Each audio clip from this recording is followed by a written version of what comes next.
তোমাকে যে আমি এতবার ফোন করলাম, তুমি ফোনটা ধরলা না কেন? বিজি ছিলাম। বিজি ছিলাম? আমি তো তোমাকে একবার ফোন করি নাই, অনেকবার ফোন করছি। একটা মানুষ যদি অনেকবার ফোন করে তার মানে ইমার্জেন্সি কোনো কারণে ফোন করতেছে। তো ফোন ধর নাই কেন?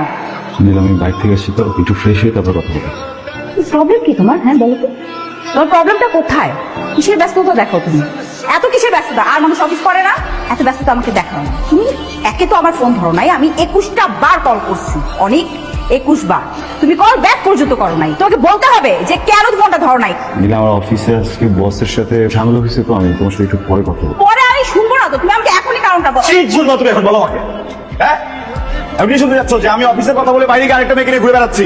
এই জন্য তোমার ফোন ধরি না। আমি আরেকটা সংসার করতেছি, ওখানে আমার বাচ্চা কাচ্চা আছে, আমি ওইখানে যে পড়ে থাকি, এই জন্য তোমার ফোন ধরি না। খুশি? একটা মানুষ ফোন নাই ধরতে পারে। নীলা, কি করো ফ্যামিলির জন্য তুমি? তোমার একজন মানুষ হিসেবে, একজন ফ্যামিলি মেম্বার হিসেবে ফ্যামিলিকে অফার করার মতো কি আছে? তুমি কি করো? হ্যাঁ, আমার সাথে খাও, আমার সাথে ঘুমাও, আর কি করো? কখনো আমার ফাইন্যান্সিয়াল যে প্রবলেম গুলো আছে এগুলো জানার চেষ্টা করছো? আমার মেন্টাল যে প্রবলেম গুলো আছে সলভ করার চেষ্টা করছো?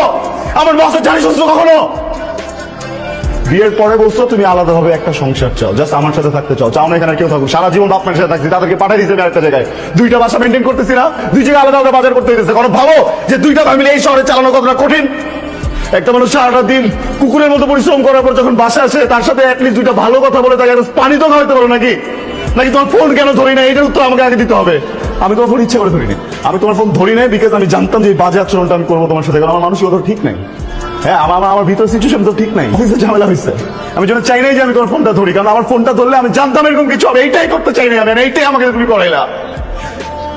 নীলা, নীলা দেখো, আমি খুবই সরি, খুবই সরি, এটা চাই নাই। হ্যাঁ হ্যাঁ ভাইয়া, বালের কথা বলেন আপনি? হ্যাঁ, একটা বছর কুত্তার মতো খাটাই দিয়েছেন পুরো কোম্পানি আমাকে, এখন এসে বলতেছেন এটা হবে না মানে কি? না, আপনি বসের সাথে কথা বলেন, এভাবে ফালতু কথা বলে তো আমার সামনে হবে না ভাই। আপনি না ব্যাপারটা বুঝতেছেন, মানে আমার একটা ফ্যামিলি আছে, আমার নিজের কিছু চাওয়া পাওয়া আছে, আমার কিছু ইচ্ছা আছে, আমার কিছু স্বপ্ন আছে ভাই। আর এই জিনিসটা যদি না হয় আমার সবকিছু একসাথে শেষ হয়ে যাবে ভাই।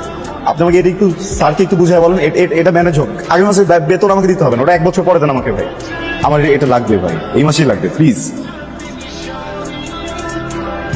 Sorry sorry sorry. কই তুমি? সন্ধ্যা হয়ে গেল তো, এখন আসতে শোনা যায়? জান, আমি তোদের দিকে একটু ফেসে গেছি, দেরি হয়ে যাবে মনে হয়। বাবা, আমাদের অ্যাপয়েন্টমেন্টটা মিস হয়ে যাবে। আচ্ছা, আমি দেখতেছি, আমি একটু কথা বলে যথাযথ করা যায়। হ্যাঁ, ওকে, বাই। আসসালামু আলাইকুম। জাকির ভাই, ভাই বাসা থেকে ফোন আসছিল, আমি বউকে বলে আসছিল ওকে আজকে নিয়ে যাবো, কিন্তু বস তো আর একটা নতুন ফ্যামিলি বসায় দিল। ভাই একটু কথা বলে দেখেন না, এরকম সিচুয়েশন যদি আমি না থাকতে পারি বাসায় খুব খারাপ দেখা যায় বিষয়টা। বুঝলাম করতেছ, আমি বুঝতেছি শরীর খারাপ, ডক্টর কাছে যাইতে হবে, আমি তো চেষ্টা করছি না। ওখানে আমার সিনিয়র অফিসাররা আছেন, ওনারা যদি আমাকে লিভ না দেয় আমি কিভাবে আসবো, কিভাবে তোমাকে নিয়ে যাবো বলতো? আমি তো আমার বসকে বলছি ভাই বইয়ের অবস্থা একটু হসপিটাল যাবো, যখনই বলি তখনই একটা কাজে লাগাই দেয়। জন্মাইছি বসেদের 5-8টার জন্য, চাকতেছি। তুমি তো একটু মাথাটা কাজে লাগে, তোমার বাবাকে ফোন করতে পারতা, ফোন করে তাকে নিয়ে একটু হসপিটাল যেতে পারতা, শুধু টেস্টেরই তো ব্যাপার, টাকাটা আমি দিয়ে দিতাম। এমন তো না যে সেই বাসায় আসেন, কিন্তু এমনি 2 দিন পর চলে আসে বাসায়। আমি না কখনো চাইনি আমার হাজবেন্ড আমার বাবার কাছে ছোট হোক কোনো কারণে। একজন বাবা মেয়েকে নিয়ে হসপিটালে যাবেন, এটাতে হাজবেন্ড ছড়ে যাবেন, চমৎকার মানসিকতা। আমি আসলে জানতাম না যে আমার শ্বশুরের মানসিকতা এত সুন্দর, জানলে হয়তো তোমাকে এই কথাটা এখন বলতাম। সরি, আমার ভুল। অনেক, তুমি তো আজকে এই সময় করতে পারো নাই, আগেও করতে পারো নাই, কালকেও যদি না করতে পারো যাবো না হসপিটাল। কখনোই যদি করতে না পারো সময়, কখনোই যাব না, কারণ যদি যাই আমি তোমাকে নিয়েই যাব, তোমাকে ছাড়া যাব না। আমি কোনদিন তোমাকে ব্যস্ততা দেখাবো আর কখনো কাজের কথা বলবো না। কয়েকটা দিন সময় দাও, দেখবা সব ঠিক করে ফেলবো। জানি তুমি আমাকে কখনো মাফ করবা না, আমি কখনো তোমার কাছে মাফ চাবো না, কারণ মাফ চাওয়ার যোগ্যতা আমার নাই। আমার জন্য বাবু আজকে নাই, খুব কষ্ট হচ্ছে বুঝছো, আমার ভিতরে লাগছে।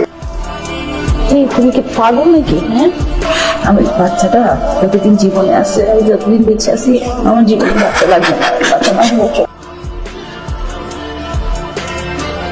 ভাই, আমি আপনাকে বুঝাইতে পারবো না বুঝছেন। এই গাড়িটা নিতে যে আমার উপর দিয়ে কি গেছে, গত 1 বছর ধরে আমি ওর বউকে একদিন সময় দিতে পারি। গাড়িটা বেসিক্যালি বউয়ের জন্য নিচ্ছি, আজকে জন্মদিন তো এই গাড়িটা দিব, এই জন্য ধরেন আমার ইন্টার লাইফে যত সেভিংস ছিল সব এক জায়গায় করে ফেলছি। গত 1টা বছর অমানবিক পরিশ্রম করছি। বসকে বলছিলাম যে একটা ব্যাংক লোন নিয়ে দেওয়ার জন্য, ফাইনালি আজকে স্যার আপনাকে আর এসব নিয়ে কোনো চিন্তা করতে হবে না, আমরা আপনার ওয়াইফের গাড়িটা রেডি করে রেখেছি। আপনি চলুন, আপনাকে বুঝিয়ে দিচ্ছি। চলুন তো। হ্যালো, কোথায় তুমি? একটু কেনাকাটা করতে বের হয়েছিলাম। কি একটা অবস্থা বলো তো, নিজের জন্মদিন অথচ নিজেকেই সবকিছু কিনে আনতে হইতেছে। শোনো, অনেক বড় একটা সারপ্রাইজ নিয়ে তোমার জন্য আমি আসতেছি। কি সারপ্রাইজ? এখন সবকিছু বাদ দিয়ে আগে হচ্ছে গিয়ে বাসার দিকে যাও, ঠিক আছে?